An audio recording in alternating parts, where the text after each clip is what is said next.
Welcome to the Freewoman podcast, a space for all women who are ready to break free of the inauthentic life. Hello, welcome to our podcast. Welcome, Free Woman. All right, that was a good welcome. I was like, wow, I like that. We're happy that you're here. We're happy that we're here. Yeah, it's been, as always, an adventure. An adventure, yeah. I know last week felt like a month. It did. It was like multiple weeks in 1 week. Yeah, a lot going on. I got my very first mammogram done. And you've arrived. I was like, well, I'm officially at that age where you get to have these things done. And it was you should get like a merit badge or something. a little button. When you get a hot flash, Yeah. You should get the hot flash merit badge. When you get a mammogram, you should get the mammogram merit badge. And like all the things. I know. I would have quite a few right now. Have you started hormone replacement therapy? You should get a merit badge. Well, there, I'd have a couple on my vest if I had a vest. We need vests. Yeah. A little like, instead of girl styles, it's perimenopause scouts. Middle-aged women scouts. Yeah. Welcome to the club. Yeah, welcome to the club.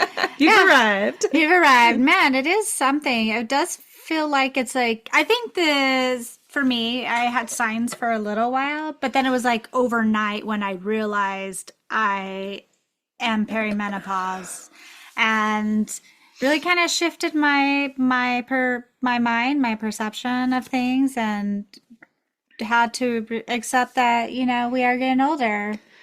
I even cried a little bit after my mammogram. Really? I did. Was it emotional? It was. I was like, man, why am I emotional? But it was. I don't know if it's because a woman grabbed my breast and lifted onto Was it kind of sterile feeling? A little cold? It's just, you're a little bit, you just have to tap out of your body a little bit and go somewhere else. And, the lady was really kind and gentle, but still, I was just like, oh my God, okay, It's not the first time we've had someone have to grab your breast, but. Well, I mean, I feel like aging, one of the areas that women actually get the better end of the deal is at least we don't have to get the back door examined. Like true. Men do. That's true. God, they deserve something. Come on. Like, pushing out babies and just all the tests you have to do while pregnant and after. It's true. I mean, we're used to having people's hands inside of us all the time. By the time you've given birth, it's happened multiple times. Just random strangers. Yep. And then your pap smears. Doctors, nurses, whoever's taking notes in the background. Yeah. It's like, here it is. All right. Somebody else is getting to touch my breast. Let me just sit in some stirrups and you tell me what you see down there. Oh, it's not good. Oh no. What do you mean by it's not good? Yeah. You're getting older when you're having those type of responses. Yeah. So I might take, a mammogram over, what is it called that men have to get done? Yeah, they have to have their prostate examined, Yes, prostate. Mm-hmm. Yeah, they have to have their prostate exam. That thing. Yeah. I'm glad we don't have to do that. Well, I wonder if some man just come out of there feeling so worried and guilty because they may have liked it. Probably happens on occasion, but my guess is it's mostly like the mammogram where it's kind of sterile and matter of fact. You try to just tune it out, put your mind somewhere else. Yes, you feel kind of vulnerable, and then it's over, and it's like you leave and you need to process in your car for a minute. Cry for a minute, and then go home and be like, well, I'll see you in a year. And then your teenager just tells you that you're an idiot, and you're like, oh, You have no idea what's coming for you, honey. You think it's bad It's now. true. It's You know what true. Mama did today? I Oh, know. you don't. You don't care. Okay, I know. never mind. I love how your 16-year-old son he likes to let me know how he understands what it is to be sick because he's allergic to mites, dust mites. Dust mites. So he has like a stuffy nose, I guess, every day. And I was like, oh, I'm so sorry for you. The things that he's been through. Well, isn't that like the trope, the joke of like the man cold? Yeah. Yeah. I was just like, I'm so sorry that you have a stuffy nose And every then, day. my toddler has a little man cold. Yeah. So and I'm he like, is just irate and angry Yeah. and very bossy right now. yeah. And refuses to take the medicine and then takes the medicine and is angry that the medicine doesn't taste good. And then, Yeah, and then get to our age and you've gone through so many things, and God, my hemorrhoids are flared up, and I'm like, I don't know, I guess it's okay, just sit a different way. I was going to say, at least he can take medicine and it actually fixes the Yeah, problem. I Like, know. completely fixes it. Yeah. Now we're just kind of managing damage. It's like damage control. It is. It's like, well, it hurts less than yesterday, so what we Yeah. did must work. Yeah. I don't know, is it okay to take Tylenol PM every night when I go to sleep? Maybe Yeah, not. well, and that reminds me that I got my hips worked on this week because Oh, yeah, you did. I've had really, really bad hip pain since delivering my last 3.5 years ago. And yeah, nothing has really helped. I've tried a lot of things, but went to this deep tissue massage therapist, fascia worker, and holy cow, I was like, what did she just do to me? Like, I might need to go cry in my car too. You're like, I'm feeling a few things. I'm feeling angry, and I'm feeling like I need to cry, and I'm feeling a little confused at what just happened to me. I didn't even know you could go that deep into But my I hips. think my hips feel better. Now I'm not hurting. I'm just really emotional. Yeah, like maybe we should get to know each other first before you work on me like that. Like, maybe take me out to dinner. Yeah, I feel a little exposed. Yes, it's pretty intimate. And then you pay her. Yeah, and here's some money. Thank you. Yeah. Go cry. Oh, yeah, it's so funny. Oh, yeah, it's just, man, I don't even know. What is it? It's just this, like, I have felt in me this determination. We were talking about this before. I don't want to just surrender to these things that are happening Yeah. to my body. I'm like, okay, if we gotta age, okay, I understand. It's all right. My body can do what it needs to do, but we are not going to become crippled. We are only 40. I know. I think that's a good We have a thing little to have. vitality. Yeah, a little fire too. We should Not have completely a give few up. more decades before we Yeah. need a walker. We need a few more good years. Well, your body has also been really, really sick. And so Yeah. it has just taken you a lot longer to recover than you thought. Well, and this it is would. something else. We've talked about it before, but I don't hear people talk about this side of abuse very much. How detrimental it is to your health and how yeah.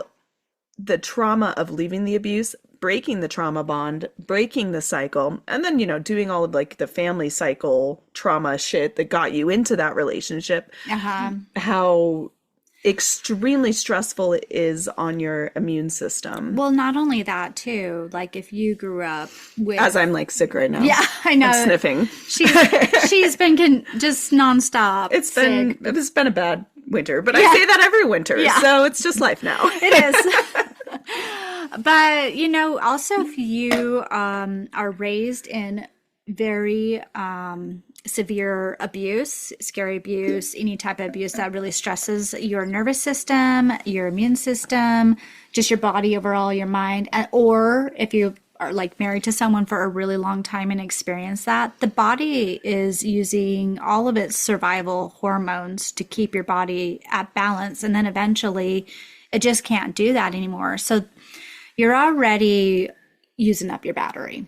So then when you do like eventually leave, you start working on yourself, doing inner trauma work. And if your body's already starting to get a little bit sick, it's really hard to have any backup battery to help get you through all that. And it does. It makes you really, really sick.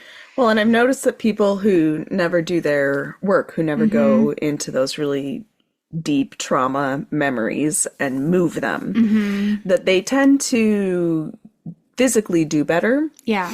for, I don't know, into their middle age. And then it's like the autoimmune stuff, cancer, like those things start to come in. Yeah, they do. Yeah, actually, this makes me think I had a dream last night where I saw my ex's mother. Uh-huh.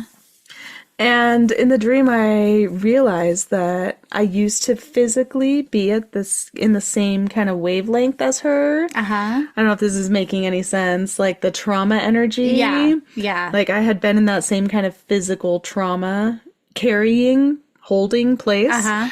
And in the dream, I had this realization of like, oh, my body is so much more healthy than yours now. And she has had cancer, 3 times that I know of. Wow. Obviously, we've been divorced for a while. Uh-huh. Double mastectomy, throat cancer, and like remission, and then cancer comes back, and it's been, and she has both her thyroids like removed, and Yeah. I woke up from this dream, and it was this feeling of that would have been my future. Wow. That is what would have been the progression Well, of the trauma I think if I hadn't done this work. if you had not started doing your work and really taking the last fire you had to Fight for your health and the sickness. sickness, I think you would have ended up getting an autoimmune disease, which we see in so many women. Yep. It Oh, is, well, she has that too. okay, Yeah, I see, know. and I was like, I bet anything you probably would have gotten cancer too, because I feel like that really thick, heavy tar trauma, that's what I kind of see when I feel trauma. It's like this heavy thickness, and like when it is in your body in a certain spot, your cells can't thrive. It needs a healthy, like, It's like death energy Yeah. in the body. so if it sits there for a long time, eventually the cells, they just can't survive in that. And then I think the cancer takes over. Again, I'm not a doctor or anything, but I've worked on people for a long time, and I've seen what different trauma kind of looks like. I've seen what different sicknesses How look like, emotions how- get stuck in the body, and that's why that pain keeps coming back. Yeah. That's why it's reoccurrent. That's why it won't move. Sometimes it's like it's a different feeling, or it's a different color when you're seeing it in someone's body, and you can feel the heaviness, the weight of it. And sometimes you can feel the own sickness in your body, like if you kind of do what Jane and I do, the way we're able to see trauma and sickness in people's bodies and help move it. It's this stuck emotion. I mean, It's a stuck emotion. it's not that far out there when you think about how people hold tension, how you tense your shoulders when you feel stressed or Yeah. overwhelmed or anxious, or in your back, or some people hold it in their glutes, or and we also hold depression in our bodies do. in different ways. We hold anxiety in our body. Yeah. And I have massaged for several years, so I could feel the body just when someone was stressed out, like a different kind of stress. I could feel it different in their body. That fight or flight that gets stuck when But you've been in really severe abuse. Or if people don't have like an open mind, I can feel that in their body too, that rigidity or that control. You can feel the control in their body too. It's just, I mean, we carry our bodies in our bodies. You carry Everything. our emotions in our bodies. We carry our story. Oh, I see what you're You saying. see what I mean? Like our story in our bodies. We Yeah. are the storybook. Like, I love that. Right? How our bodies show us. Well, it's kind of like we were saying in our last episode, how you can see the bitterness in people's face. You can also see the depression. You can see Yeah. the hopelessness. You can see grief. You can See cockiness and arrogance. Oh, that. I mean, we've seen that a few times. Yeah. The superiority and the Yeah. arrogance. And Yeah, you can see shyness or when someone's a lot more intimidated with presenting themselves. yeah. And then you can see people who maybe don't care as much. We just have a straight face. And we're just like, oh, were we supposed to react? Well, Oops. I feel like you learn to see people by doing your own internal work, because we project so much on each other. We project our stories. Like you said, we are a storybook. Our bodies are the storybook, and we project it onto the world around us. But once you've done a certain amount of work and you have that self-awareness come in, you don't project as much. And then it's really easy to see people. Yeah. But it makes people very uncomfortable. It does. Suddenly they feel extremely exposed when Yeah. they realize that you're not projecting. Yeah, I actually kind of to have a comparison to that. I've always struggled with like loving my body and having body image issues, which I think a lot of people can relate to that. But, and I think I've talked about this before on another episode, but I have this like major insecurity about my backside of my body and what it looks like and like my love handles. It looks great. Well, thank you. But my son, who is like 11, I don't know where his body's just been changing, which I think is normal, but he's been putting on just like a little bit of extra weight because that's what happens with some boys. But he's been really struggling with how he feels and being insecure. And it was just so interesting when this like started to come up with him. It started to trigger the thing inside me that I grew up with. And I was starting to have a hard time. Every time I looked at him, I was starting to feel triggered. It was like my little toxic thing inside me that tells me I'm ugly and worthless because I have love handles. It was like being triggered, and I was just like so surprised at how much like being around him was making this like come up for me. And I was like, oh, maybe we haven't healed this yet. Yeah. Maybe we've just like found ways to paint a pretty picture around it. Yeah. But we're like, oh no, something is still there. We need to maybe pause and think about this, and also think about how I want to approach it with my son, because I didn't want him to have the same like insecurities or his mind to become the way it can become when you feel insecure about something. Yeah. So I don't know if that helped at all. Yeah. No, it's true. We project so much on each other and on each other's stories, and it's part of just how we try to relate to one another. We're trying to see the commonalities. We're trying to find the common threads of connection. But then when there's insecurities, like you were just saying, it becomes like a mirage that we put over other people and over situations too. Yeah. And I think that's like when you really start to heal, is when you start to notice when a trigger is coming up by being around a certain person, and it's like, why am I but being you can triggered? also see when they're triggered. And It's because you're not creating this mirage all the time of self-preservation. well, something I feel like women do a lot, because I did this, is you become codependent on your partner. We're kind of taught to be put into that role anyways, but I allowed myself to be so codependent of my partner that sometimes I wanted to make the choices, but he ended up just always making the choices no matter what. And there's times I really wanted him just to make the choice so I wouldn't have to. Well, it's a way to avoid responsibility too if they make the choices and it's on them. Yes. And that was really hard to kind of pull myself away and out of that, because it was like, when I'm going to have to really just depend on me, it really is going to have to be about what I choose and decide. But all of these stories that we create to avoid the uncomfortable, painful monsters that hide inside of us. I know, man. Some are bigger and some are smaller, and sometimes they change sizes. It depends on the day. Depends on the day, depends on the trigger. Depends on what we're working on. But it's funny. Like you said, when you think that you have taken care of this certain part of yourself, and then something happens and it's like the monster has awakened and it's bigger than ever and it's so angry. And I'm like, oh no, it's still there. It's like, what do I do? I'm going to cry for a little while. Should I go clean? Should I go work? Should I go exercise? I'm just going to mope on the bed. I'm just going to be really angry. Do I go start a fight with someone? Yeah. But like we're saying, just sitting with it, sitting with yourself. Oh my God, the most uncomfortable thing in the world. Yeah, and talking to him, being like, why do we hate ourselves so much? Yeah. Why do we think we're pathetic? What is this here? Yeah. What is this monster? Where did this come from? When did did it come from another person? Did it come from a way that I started to try to protect myself? You know, it's like going into that, and it's really uncomfortable. But the only way that you can go into it is by triggering it. You kind of, it's like it's sort of like hunting, where you have to draw the creature out of its lair. Yeah. You have to call the monster forward so that it can, yeah, Someone's waking me up. yeah. But it's this balancing act, because if somebody has a really, really big monster, Yeah. then you might need to do it in little pieces. Yeah. Like, you don't want to call the thing out full forward, or you might end up in psychosis, Yeah. or murdering someone, you know? Yeah.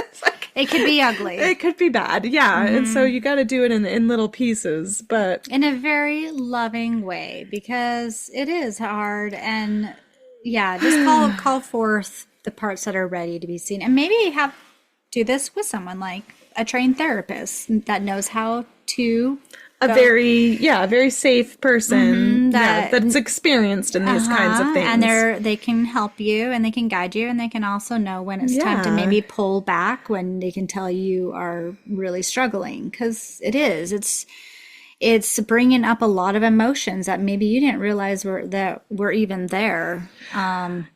Free woman, what ways do you find yourself distracting yourself from feeling, from sitting with your monsters?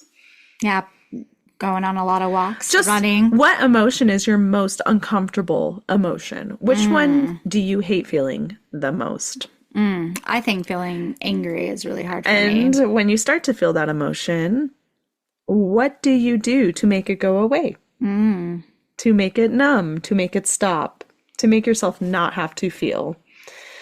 Yeah. Yeah, it's really awful. It is.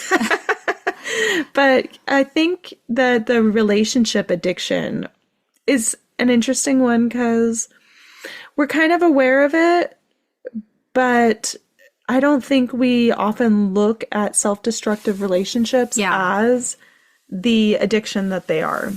Well, once I realized that with my ex-husband that it was more of a trauma bond versus love. Well, when our culture portrays trauma bonding as love. And so you have reinforcement through Disney fairy tales telling you this is love. Yeah, I activated it. I created that love story. And then because of that, ignored all of the red flags. Yes. All of them. Yeah. Yeah, we have painted love as this heroic savior. Our love can save people.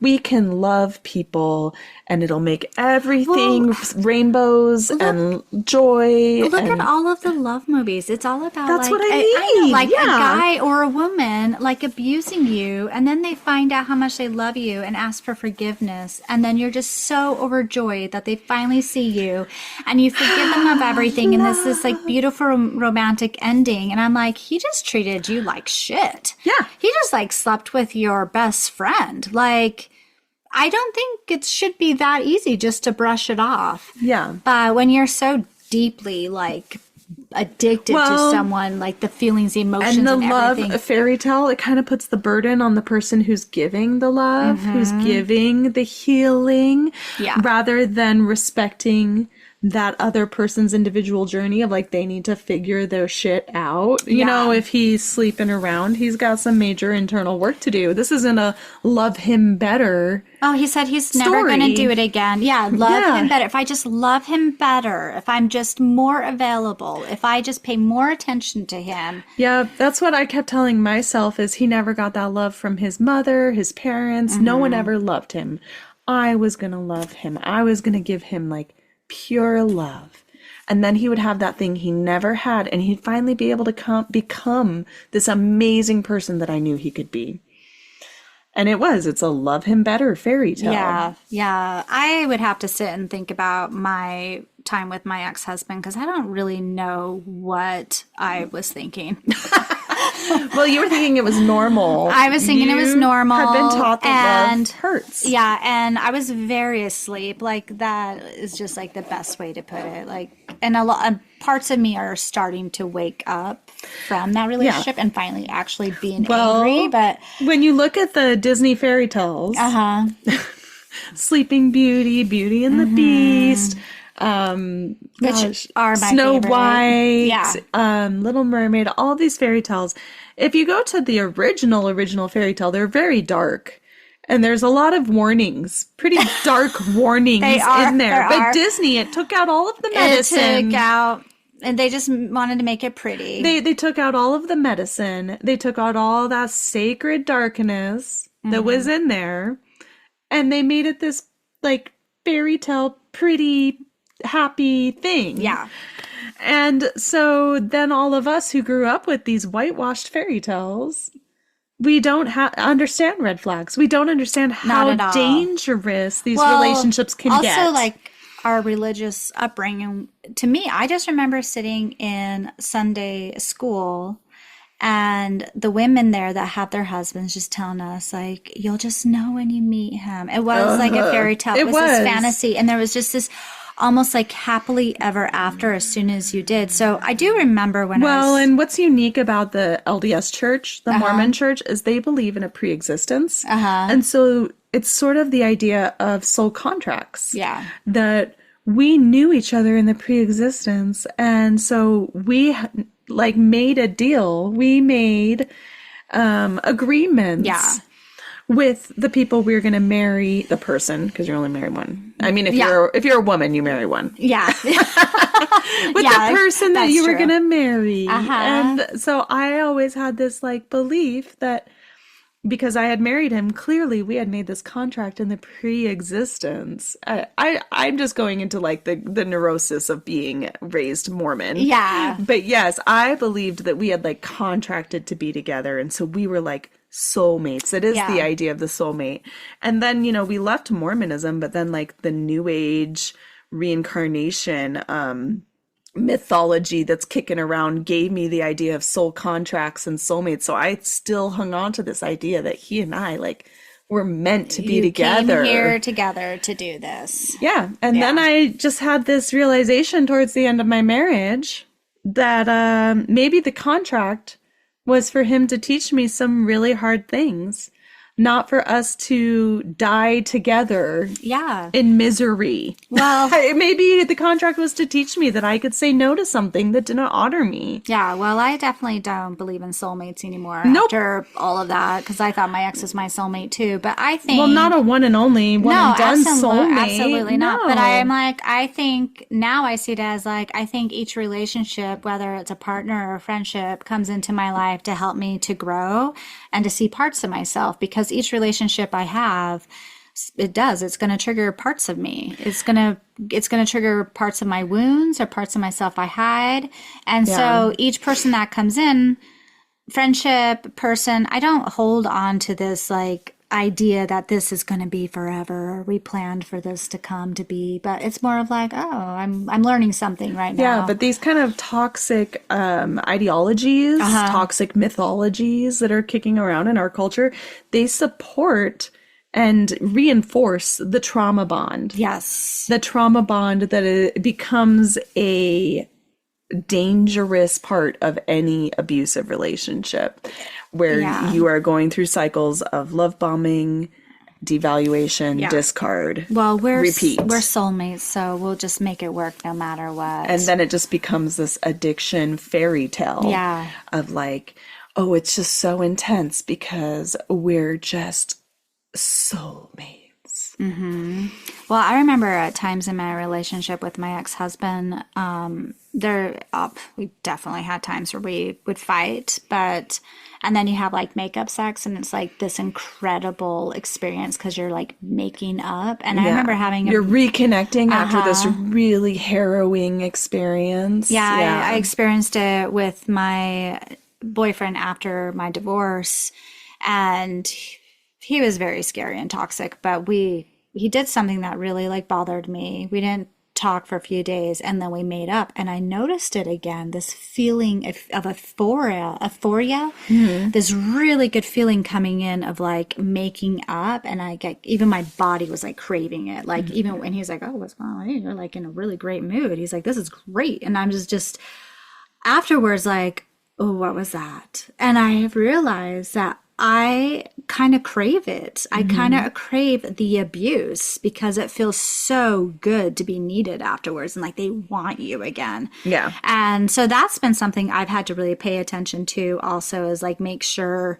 if I am with someone, I have to pay attention if I am going to actually sleep with them again afterwards, Yeah. or if I give myself more time. Well, I mean, it's why there's this whole, sub genre, this BDSM genre of sex, is because people have discovered all of those things, and it's like, oh, can we create these in a way that's like safe and healthy for people versus life-threatening and dangerous?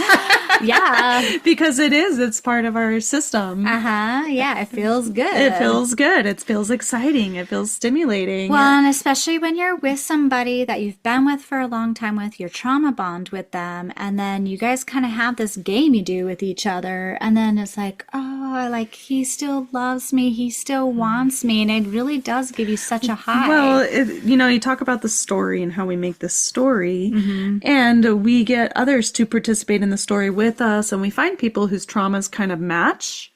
It's like a puzzle piece clicking. Yeah. And then it's great because they want the story, that certain kind of story too. Yes. And then you're both reinforcing it. Oh yeah, that's pretty bad. Oh yeah, and it's really hard to let go of that because it's like it's keeping all of that uncomfortable triggering trauma in this really nice calm place because you're both creating this together. Well, I recognized when I got divorced, like I feel like at the end of my marriage, my intuition was really opening up, and I was starting to really understand things about myself and my relationship with my partner, my ex-husband. Rooster is his name. Yeah, we call him Rooster because he struts around like a cocky rooster. Yeah.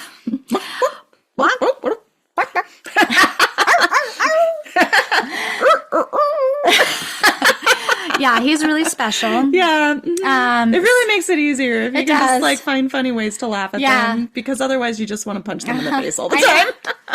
But I had recognized, I was just feeling it so strongly at the end. I was like, the reason why this is not working anymore is because when we came together, our wounded children, our wounded child inside, we just grabbed onto each other so tight, and we were like, we're going to love each other so much because we both didn't get that in our childhood. And so we did that love thing forever until it just didn't work anymore for me. Well, you becoming a mother. Yeah, becoming a mother changed healed parts of you, and it made you guys not fit anymore. It didn't work. It really triggered him. And then I was just, he wasn't getting all the attention anymore. And yeah, and then I just realized, I'm like, and that was one of the things that came up that made me confirm that I'm moving forward with this, because I'm like, I'm growing, I'm changing, I need to go become this thing of whatever I'm becoming. I know I can't heal with him. He doesn't want me to heal. He doesn't want me to grow. Because then you're not going to be in the same story. We're not doing the same story anymore. Yeah. My inner child is starting to heal. So what happened? We got divorced. He went and found a woman right away to go continue can fit that story. Yeah. And so they're just going to keep playing the pattern out. That doesn't work for me anymore. I mean, but then you've had other relationships since then that you've gone through that process with. Yes. Where as you've like done different levels of healing, you've had partners come in that like matched what it was you were working through. Absolutely. So interesting. It is really interesting. And I think finally, I don't know, we'll see, but I think finally what I have like come to is the realization that in order to be with anybody in my life now, I just have to absolutely love myself, that I don't even feel like I need anybody. Like, it's just going to have to be. It's such a place of wholeness and calm within you. Yep. Yeah. I'm like, I don't want to play the games. I don't need someone to feel this void inside or to feed parts of me that are feeling empty.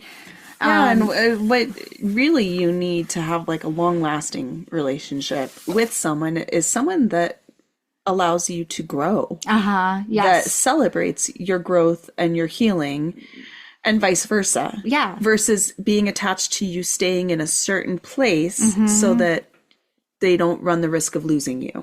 Exactly. And Which is why you have to be so whole and complete in yourself, because true, like, lasting love requires that risk of, if you do your work, it might take you in a different direction. And I have to love you and love myself to the point that I can allow that to happen. Oh, I know. It's terrifying. It is. Like, it gives me goosebumps, because isn't that what love is, though? Like, it is not ownership of a person, right?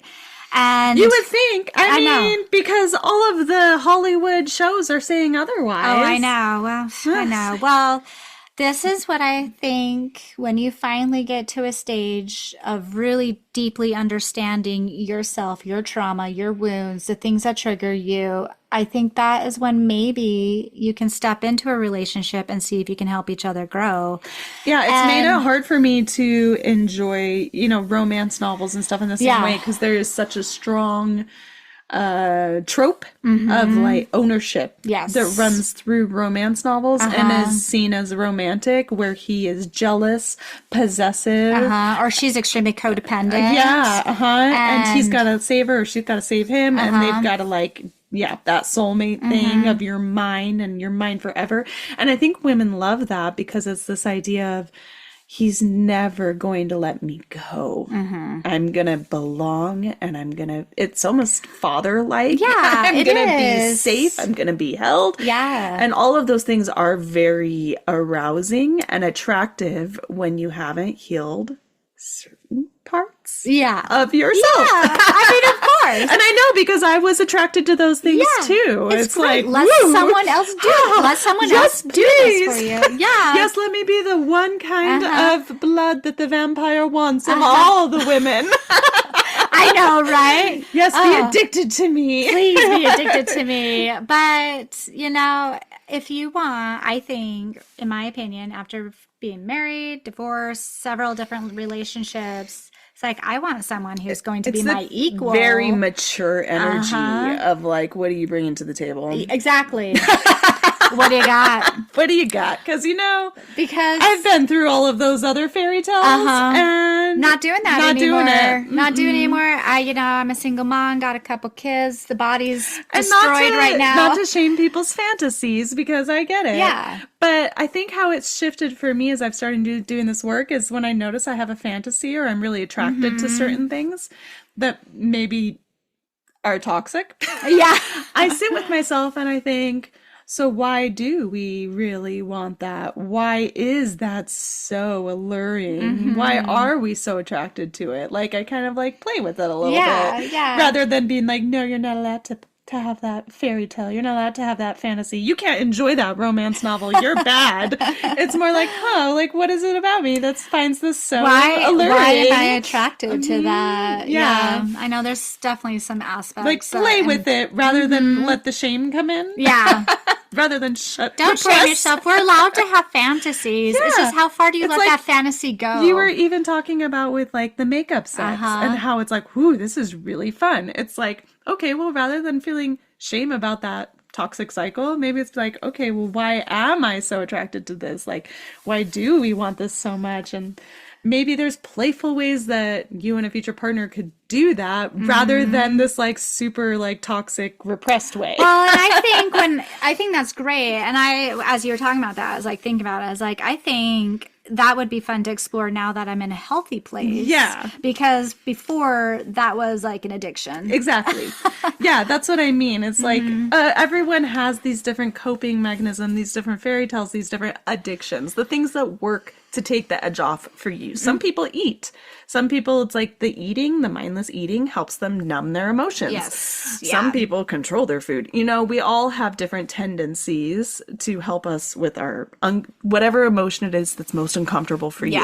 Yeah. Whatever thing brings up that childhood trauma. But rather than letting that shame come in and just wash over you and this feeling of I'm bad or I'm not good. Yeah.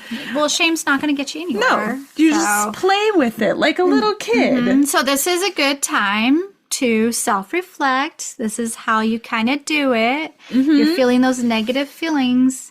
You can writing down stuff is really helpful and useful. It really kind of helps move things. Well, like the rape fantasy is really big in romance novels, and it's like, okay, so why is this appealing to me if this is like this particular fantasy arouses me, versus like, oh, this is bad, this is evil, or I'm just gonna hide this and no one's gonna know about it. Yeah, well, when you hide things like that, it ends up becoming sometimes really dark inside you, and it can become something really ugly when it finally comes out. Yeah.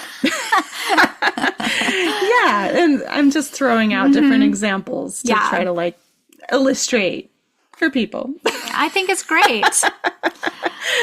You're welcome, Freewoman. Yeah.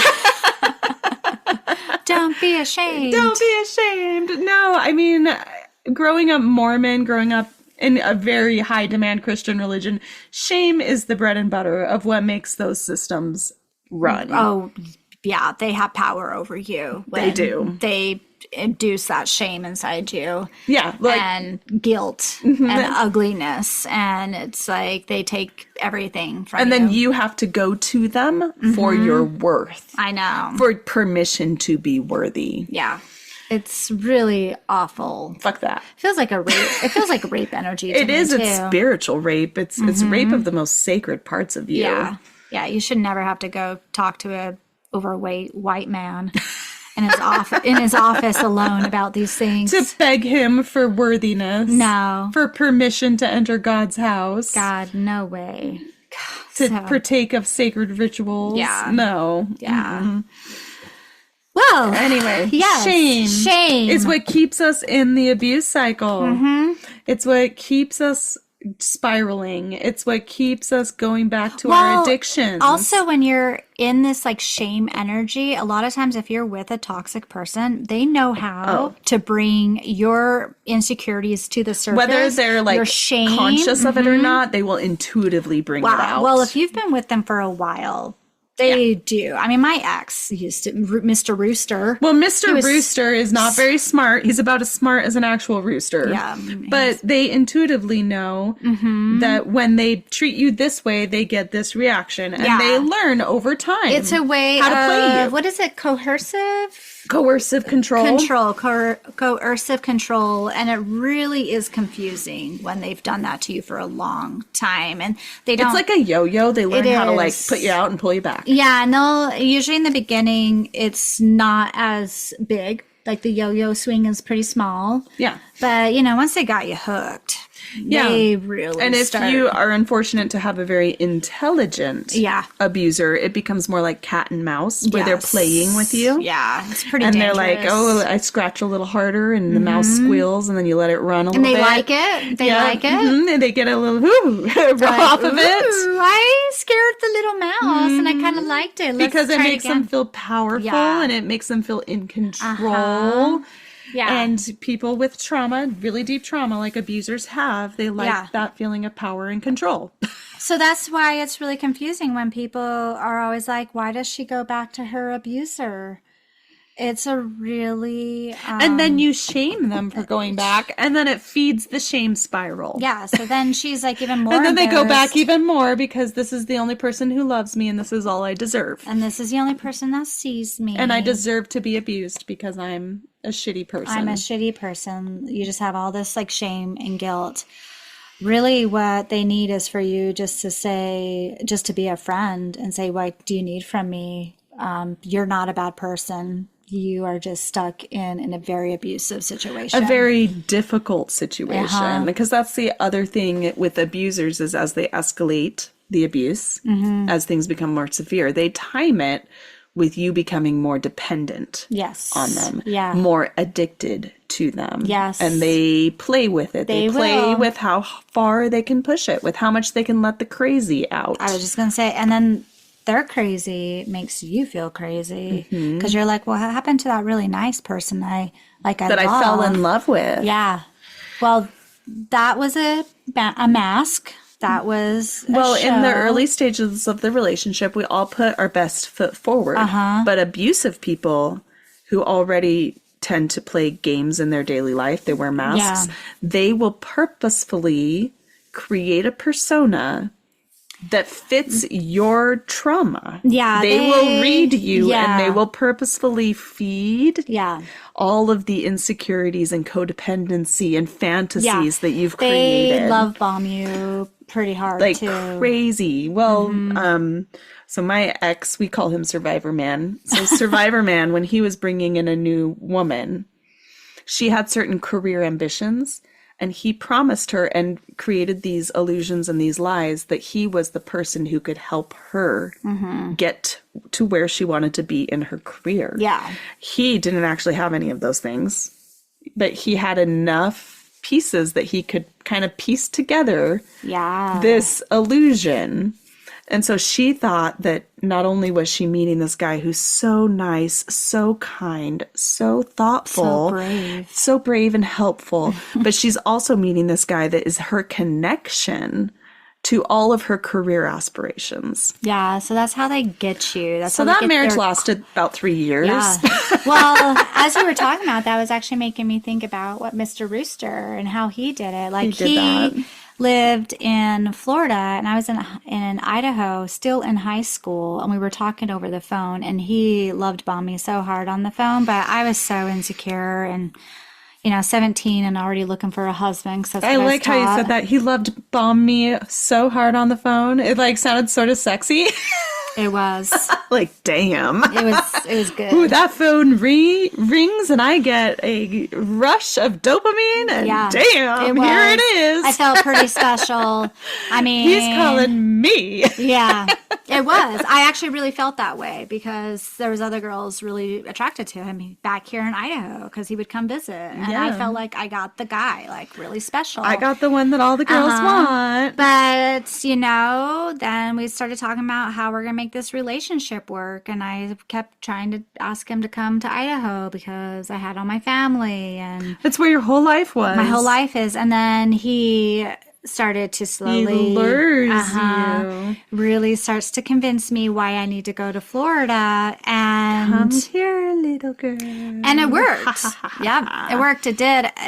But I got there and there was this whole other side of him I did not even know Well, about. that's the thing. Once they create that dependency, once they have you in, whether it's moving for them, whether it's moving in with them, or marrying them, like these different levels of dependency. Not only that, I was 18 out of high school, no career, no nothing. Yeah. Moved 2,000 miles away from my family, and I did move in with him and his mother.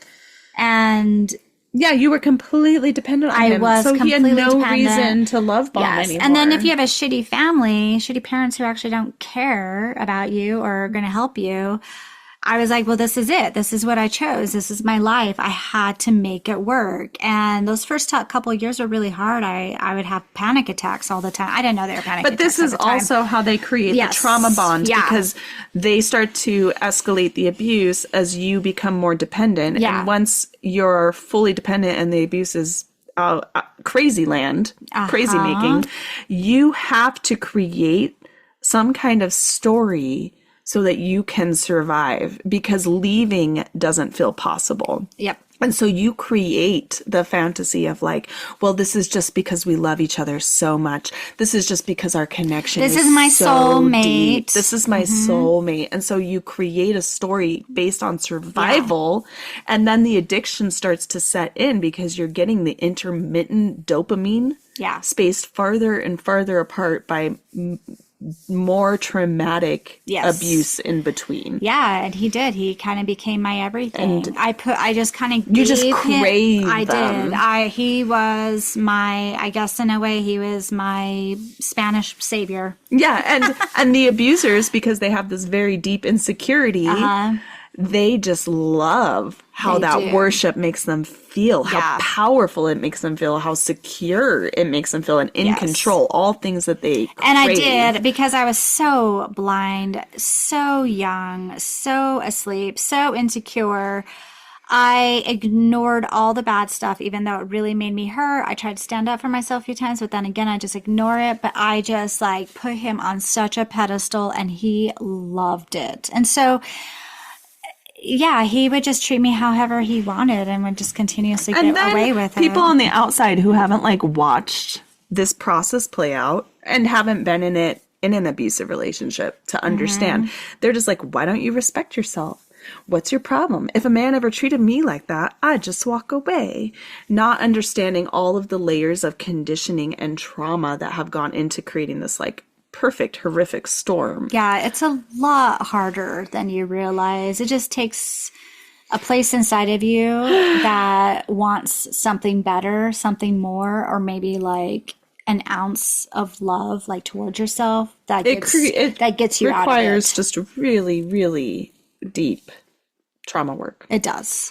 To rebuild that self-worth, because you have been in the abuser's narrative for so long and they have reinforced it to the point that it feels true. Yeah. That you are worthless. Well, that they are everything. Yeah, I still have my ex's Mr. Rooster in my head. Yeah, that he is just this amazing person and you were just so lucky that he puts up with your loserdom. I just thought so many things were my fault, or I was too much, or I asked for too much. Well, and sometimes leaving isn't simple. Like, people want to oversimplify this. It can be dangerous.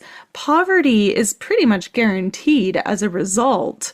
And life-threatening situations arise because abusers do not like losing control. They do not, and they see relationships as ownership. They see you as property. Absolutely. You're not allowed to just walk away. They own you. I always felt like my ex, the energy I always felt, he always tried to be my father. That was the feeling I always got. And maybe I let him a little bit because I was taught to stay that little girl. Yeah, well, you were also young. And so you were probably still craving some fatherly guidance. Yeah. Probably. You probably still needed that in your life. He did. He always was domineering and authoritative and just that cocky rooster. Well, free woman. So, kind of two questions. What emotions, as I asked earlier, are the ones that you struggle to sit with the most? What do you do to distract yourself? And how have you found yourself in toxic cycles with people as a result of avoiding certain uncomfortable emotions? All right, well, that's your homework. We got homework.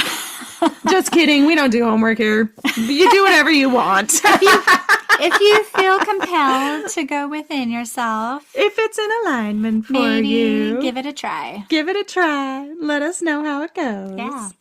Thank you for listening this week. Thank you for joining the Free Woman community, even if it's just through your earbuds.